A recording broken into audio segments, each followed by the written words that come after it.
मैं नेहा जैन, सह आचार्य भूगोल, श्री प्रताप सिंह भारत राजकीय स्नातकोत्तर महाविद्यालय शाहपुरा भीलवाड़ा।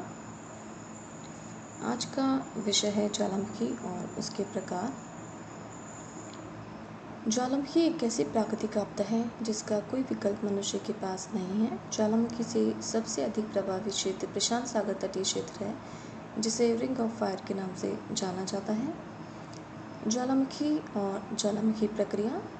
ज्वालामुखी भूपृथ्वी में वह छिद्र या द्वार होता है जिनके द्वारा शैल पदार्थ, शैल के टुकड़े, राख, जल वाष्प, गर्म गैसें धीरे धीरे या फिर तेजी से उद्गार के समय निकलते हैं।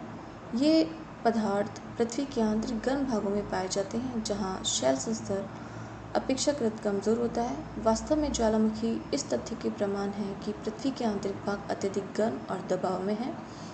पृथ्वी की बाह्य ठोस परत के नीचे पिघला शैल पदार्थ मैग्मा कहलाता है। जब ये मैग्मा दरार द्वारा या छिद्र द्वारा मैग्मा चैम्बर से बाहर धरातल पर जमा हो जाता है तो इसे लावा कहते हैं। मैग्मा तथा गैसें जो भूपृथ्वी के नीचे जमा है वे बाहर आने का प्रयास करती हैं, और जब ये अपने दाब से भूपृथ्वी में कमजोर रेखा या छिद्र बनाने में सफल हो जाती हैं तो ये गैसें पिघले शैल पदार्थ, शैल के ठोस टुकड़े, राख, गैसें आदि के साथ तेजी से धरातल पर फैल जाते हैं। जब ठोस और पिघले शैल और गैसें पृथ्वी के आंतरिक भाग से निकलकर धरातल पर आते हैं तो यह प्रक्रिया ज्वालामुखी प्रक्रिया कहलाती है। ज्वालामुखी पदार्थ छिद्र या द्वार के बाहर होकर प्राय एक शंकु का आकार ग्रहण कर लेते हैं, जिसे ज्वालामुखी शंकु कहते हैं। शंकु के ऊपर कीप के सदृश एक गड्ढा होता है जिसे क्रेटर कहते हैं।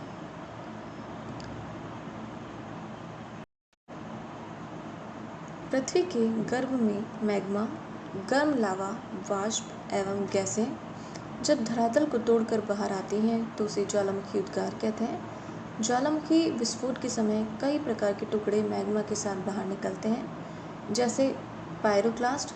ये मैग्मा के साथ निकलने वाले बड़े बड़े चट्टानी टुकड़े होते हैं। ज्वालामुखी बम।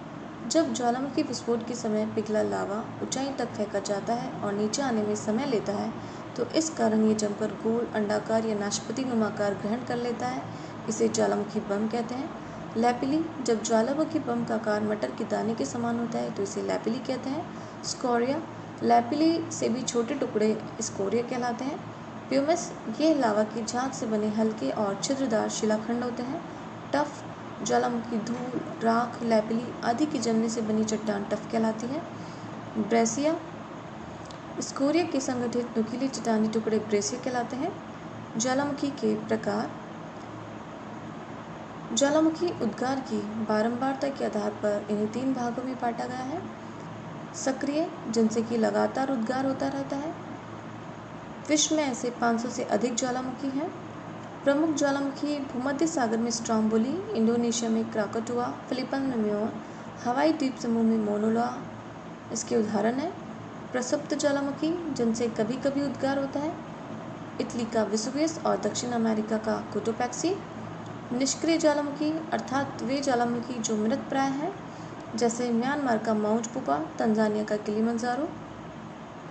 उद्गार की रीति के आधार पर ज्वालामुखी 2 भागों में बांटे गए हैं, केंद्रीय उद्भेदन और दरारी उद्भेदन ज्वालामुखी।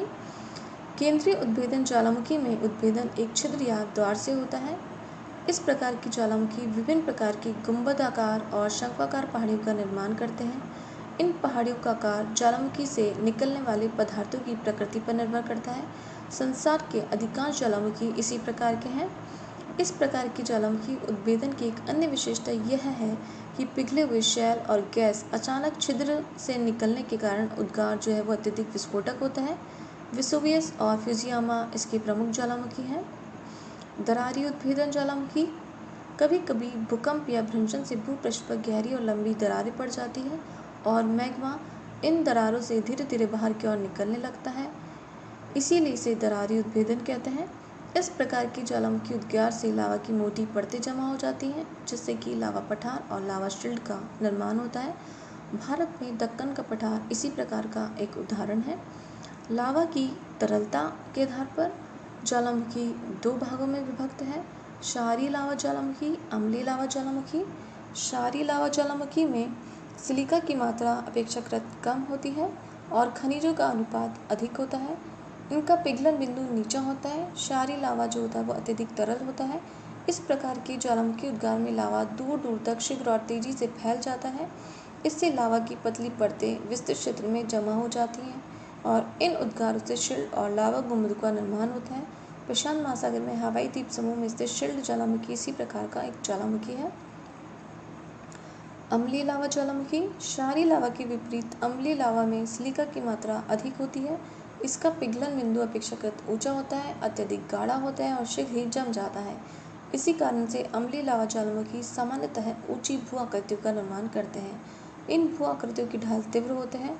अम्लीय लावा शंकु की ढाल क्षारीय लावा शिल्डों से अधिक तीव्र होते हैं। उद्गार के स्वभाव और सामग्री के आधार पर ज्वालामुखी को कुछ भागों में विभक्त किया गया है। हवाई तुल्य ज्वालामुखी। इनका उद्गार शांत और विस्फोटक बहुत कम होता है। हवाई द्वीप पर इसी तरह का उद्गार होता है, इसलिए इन्हें हवाई प्रकार की ज्वालामुखी कहा जाता है। स्ट्रोम्बोलियन ज्वालामुखी। इस प्रकार का ज्वालामुखी हवाई प्रकार की ज्वालामुखी की अपेक्षा कुछ अधिक तीव्रता से प्रकट होता है। भूमध्य सागर में सिसिली द्वीप उत्तर में स्थित द्वीप के स्ट्रोम्बोली ज्वालामुखी में पाया जाता है। वल्केनियन तुल्य ज्वालामुखी। इस प्रकार का ज्वालामुखी प्राय विस्फोट एवं भयंकर उद्गार के साथ ही प्रकट होता है। इससे निकला लावा इतना चिपचिपा और लसलसादार होता है कि दो उद्गारों के बीच यह ज्वालामुखी छिद्र पर जमकर उसे ढक लेता है। परिणाम स्वरूप गैसें अधिक मात्रा में एकत्रित होकर तीव्रता से ऊपर वाले अवरोध को उड़ा देती हैं तथा भयंकर रूप में आकाश में अधिक ऊंचाई तक फैल जाते हैं। इनका आकार प्राय फूलगोभी के रूप में होता है। भूमध्य सागर में स्थित लेपारी द्वीप का वेल्कोना ज्वालामुखी इसका उदाहरण है। पीलियन तुल्य ज्वालामुखी। ये सर्वाधिक विनाशकारी तथा भयंकर विस्फोटक होते हैं। मार्टलिक द्वीप पर पीलियन ज्वालामुखी, फिलीपाइन द्वीप का माउंट ताल इसका उदाहरण है। विसुवियस तुल्य ज्वालामुखी।